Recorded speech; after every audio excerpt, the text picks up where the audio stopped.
আজকে আমরা আলোচনা করব মহাসঙ্গীত নিয়ে। তার আগে আপনারা যদি স্থবিরবাদ নিয়ে বানানো ভিডিওটি দেখে না থাকেন, তাহলে স্থবিরবাদ নিয়ে বানানো ভিডিওটি আগে দেখবেন। তাহলে অনেক কিছু জানতে পারবেন এবং আজকের ভিডিওতে যে সকল বিষয়গুলো নিয়ে কথা বলবো সেগুলো সম্পর্কে একটা ধারণা পাবেন বা বুঝতে আপনাদের সুবিধা হবে। মহাসঙ্গীত মানে বড় দল। দ্বিতীয় সঙ্গীতের বিভাজনে এরাই ছিল সবচেয়ে বড় গোষ্ঠী। তাদের দাবি তারা বিনয় পিটকের সবচেয়ে পুরনো সংস্করণ অনুসরণ করত। চীনা সূত্র অনুযায়ী মহাসঙ্গিক ভিক্ষুরা হলুদ রঙের চিবর পরতেন, তাতে থাকত অনন্ত গাঁঠ ও শঙ্খচিহ্ন। সময়ভেদ উপরচন চক্র গ্রন্থে বলা আছে মহাসঙ্গিক ও তাদের উপসম্প্রদায়গুলোর ৪৮টির বেশি মত ছিল। তাদের সঙ্গে যুক্ত বিখ্যাত গুহা মন্দির যেমন অজন্তা গুহা, ইলোরা গুহা ও কার্লা গুহা। বুদ্ধ ও বোধিসত্ত্ব সম্পর্কে দৃষ্টিভঙ্গি। বুদ্ধের দেহ মন অতিলৌকিক, একেবারে বিশুদ্ধ সাধারণ মানুষের মতো নয়। তার শক্তি, দেহ ও জীবন সবই সীমাহীন। তিনি সর্বজ্ঞ এবং অমর স্বরূপ। বোধিসত্ত্ব সম্পর্কে তাদের মতামত হচ্ছে বোধিসত্ত্বরা নিজেদের মুক্তি দেরি করে অন্যদের সাহায্য করার জন্য জন্ম নেন। করুণার কারণে তারা ইচ্ছা করে নিচু লোক বা নিম্ন জগতে জন্ম নিতে পারেন। তাদের লক্ষ্য সকল প্রাণীকে জাগ্রত করা। মহাসঙ্গিকের ৬ দ্বারা: লোকোত্তরবাদ, একব্যবহারিক, কৌকুলিক, প্রজ্ঞপ্তিবাদ, বহুশ্রুতীয়, চৈতিক। লোকোত্তরবাদ লোকের উপরে, মহাবস্তু গ্রন্থের রচয়িতা। এক ব্যবহারিক, সব সত্য এক মুহূর্তেই উপলব্ধি করা যায়। গৌকুলিক, কুক্কুত্তিকা নামেও পরিচিত, অভিধর্মে বিশেষ দক্ষ ছিল। প্রজ্ঞপ্তিবাদ, দুই সত্যের তত্ত্ব, বাংলা ও নেপাল কেন্দ্রিক। বহুশ্রুতীয়, গৌকুলিক থেকে পৃথক তত্ত্বসিদ্ধি শাস্ত্র। চৈতিক, অন্ধ্র অঞ্চল, পরে পূর্ব শৈল ও অপর শৈলে বিভক্ত। এখানে একটা গুরুত্বপূর্ণ বিষয় আমাদের জানতে হবে, সেটা হলো লোকোত্তরবাদ আসলে এক ব্যবহারিক থেকে এবং বহুশ্রুতি ও প্রজ্ঞপ্তিবাদ গৌকুলিক ধারা থেকে জন্ম নেয়। লোকোত্তরবাদ নামের অর্থ হলো লোকের উপরে। বুদ্ধ ও তার কার্যকলাপ সাধারণ দুনিয়ার স্তরকে ছাড়িয়ে যায়। লোকোত্তরবাদীরা আসলে এক ব্যবহারিকদের থেকেই জন্ম নিয়েছিল।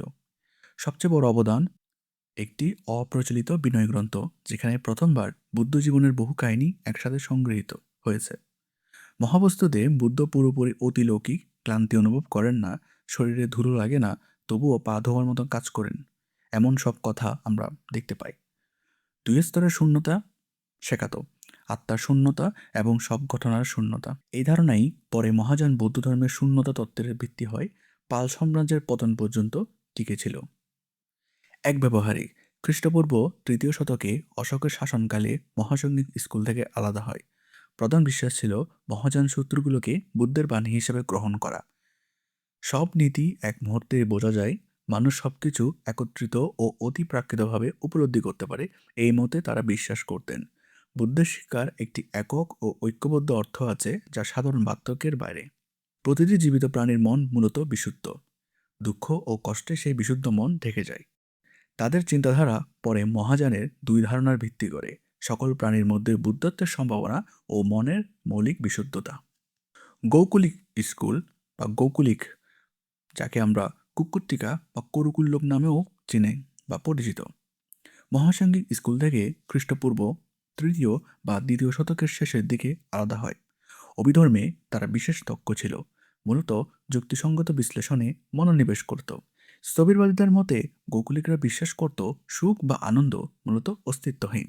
তারা মনে করত চিন্তা মূলত বিশুদ্ধ ও দীপ্তিময়, যা কলঙ্কিত হতে পারে না।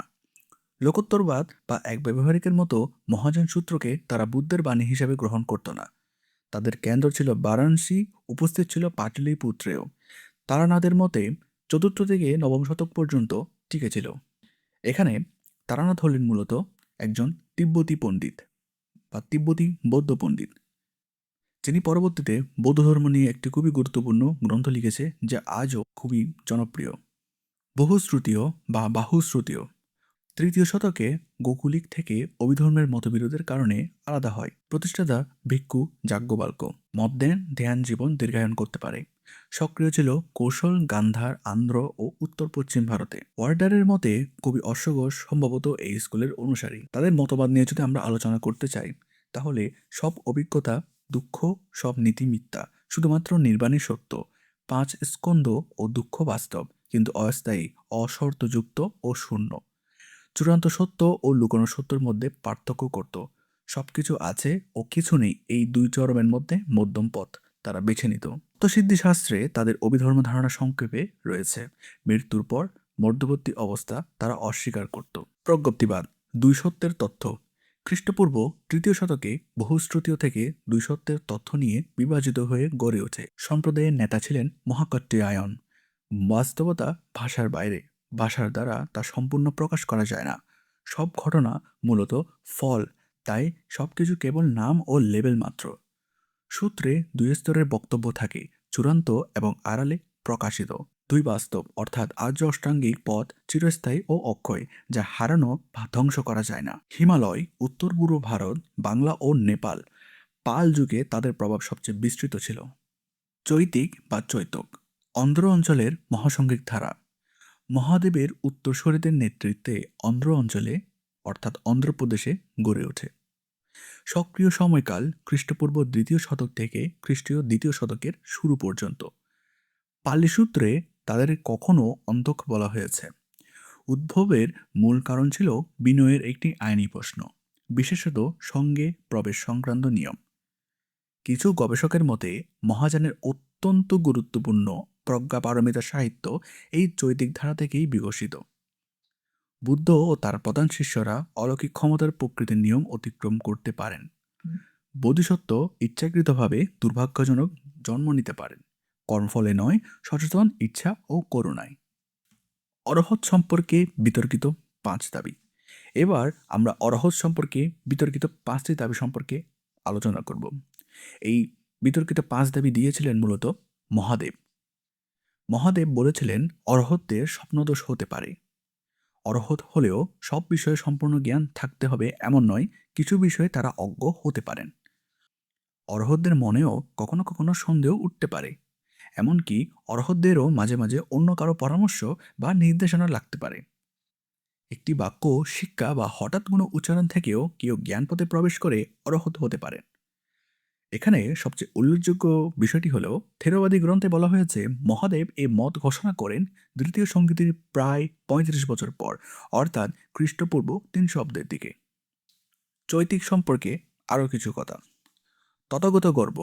চৈতিকরা তথাগত গর্ব মতবাদকে বিশেষ গুরুত্ব দিত, যার সরল অর্থ হল সকল প্রাণীর মধ্যেই বুদ্ধত্বের সম্ভাবনা নিহিত।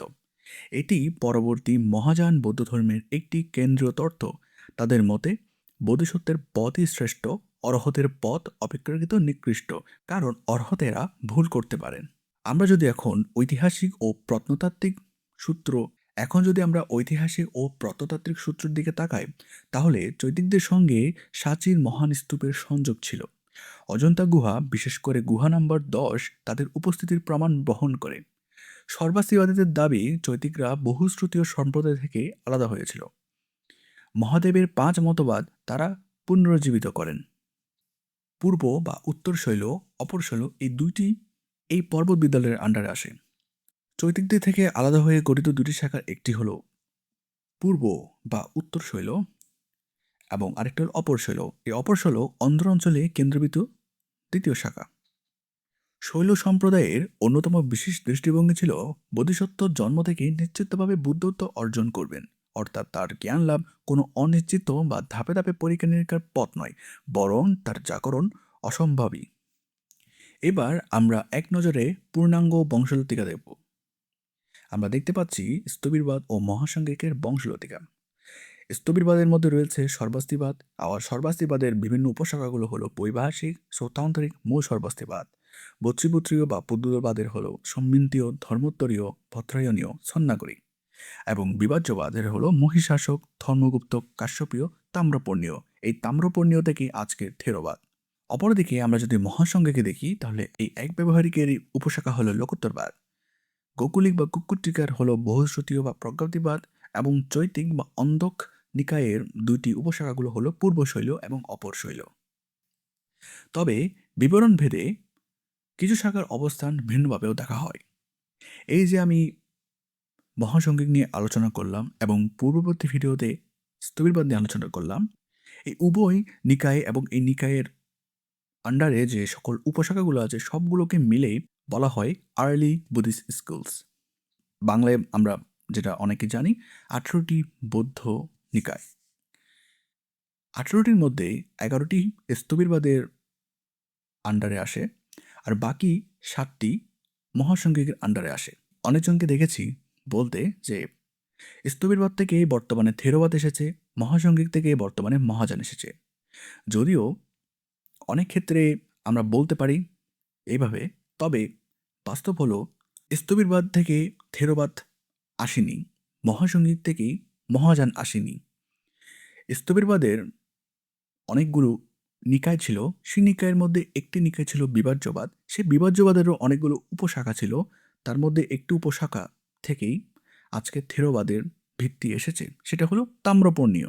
মহাসংঘিকের অনেকগুলো শাখা উপশাখা ছিল, তাদের কিছু কিছু ধারণা বা কিছু কিছু মতামত পরবর্তীতে মহাযান বৌদ্ধ ধর্মের কেন্দ্রীয় আদর্শ হয়েছে। এবং আপনারা যদি আমার সেই আগের ভিডিওটি অর্থাৎ স্থবিরবাদ নিয়ে বানানো ভিডিওটি দেখে থাকেন, তাহলে আপনারা বুঝতে পারবেন সেখানে আমি একটা জিনিস বলেছিলাম যে বর্তমানে মহাযানীরা যে বিনয় অনুসরণ করে বা মহাযানী বৌদ্ধ ভিক্ষু ও ভিক্ষুণীরা বর্তমানে যে বিনয়টি অনুসরণ করেছে সেটা হলো ধর্মগুপ্তক বিনয়।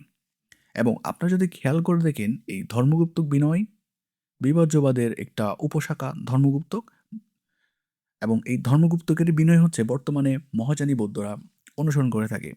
এই মহাযানী বৌদ্ধরা বলতে আমি কাদের বোঝাচ্ছি? যারা বর্তমানে চীন, জাপান, কোরিয়া এবং ভিয়েতনামের মতো দেশে অবস্থান করছেন যে সকল বৌদ্ধরা, তারাই মূলত মহাযানী বৌদ্ধ। তারা ধর্মগুপ্ত বিনয় অনুসরণ করে থাকেন, অর্থাৎ সেখানকার বৌদ্ধ ভিক্ষু ও ভিক্ষুণীরা ধর্মগুপ্ত বিনয় অনুসরণ করে থাকেন। আবার অপরদিকে তিব্বতী বৌদ্ধরা মূল সর্বস্তিবাদ বিনয় অনুসরণ করে থাকেন। সেখানে সর্বস্তিবাদ দেখতে পাচ্ছেন স্থবিরবাদের আন্ডারে একটা উপশাখা হলো মূল সর্বস্তিবাদ। তো তিব্বতী বৌদ্ধরা মূল সর্বস্তিবাদ বিনয় অনুসরণ করে থাকেন। তিব্বতী বৌদ্ধদেরকে অনেক ক্ষেত্রেই বজ্রযানী বৌদ্ধ বলা হয়ে থাকে। শুধু তিব্বত নয়, নেপাল, ভুটান, মঙ্গোলিয়া এরা মূলত তিব্বতী যে বৌদ্ধ ধর্ম রয়েছে বা কালচার রয়েছে, কৃষ্টি কালচার, সেটার প্রভাবযুক্ত অঞ্চল, এবং তারা মূলত বজ্রযানী বৌদ্ধ ধর্ম বা বজ্রযানী বৌদ্ধ হিসেবে আইডেন্টিফাই করা যায় তাদেরকে। তো তারা মূলত মূল সর্বস্তিবাদ বিনয়টাই অনুসরণ করেন। তো এই দেখে আপনারা বুঝতে পারছেন যে বা যারা বলে যে স্থবিরবাদ থেকে থেরবাদ এসেছে, মহাসংঘিক থেকে মহাযান এসেছে, তেমনটা কিন্তু নয়। আশা করছি আমি আপনাদেরকে এই বিষয়টা বোঝাতে পেরেছি। তারপর যদি আপনাদের মনে কোনো কোয়েশ্চেন থেকে থাকে তাহলে কমেন্টে জানাতে পারেন। বিস্তারিত আপনাদেরকে বিষয়টা বোঝানোর চেষ্টা করব, এবং আমি চেষ্টা করব যে আপনাদেরকে এই বিষয়টি আরও সহজ করে বোঝানোর। আজকের মতো এতটুকুই। আশা করছি আপনারা প্রাচীন ভারতবর্ষের প্রায় সব বৌদ্ধ স্কুল বা সম্প্রদায় নিয়ে আলোচনা আপনাদের ভালো লেগেছে। ভিডিওটি ভালো লাগলে শেয়ার করবেন, আর আপনাদের মূল্যবান মতামত জানাতে ভুলবেন না। ভালো থাকবেন। ধন্যবাদ। আর আমাদেরকে চাইলে ফলো করতে পারেন। ভিডিও ডেসক্রিপশন বক্সে আমাদের সোশ্যাল মিডিয়ার হ্যান্ডেলের লিঙ্ক দেওয়া থাকবে।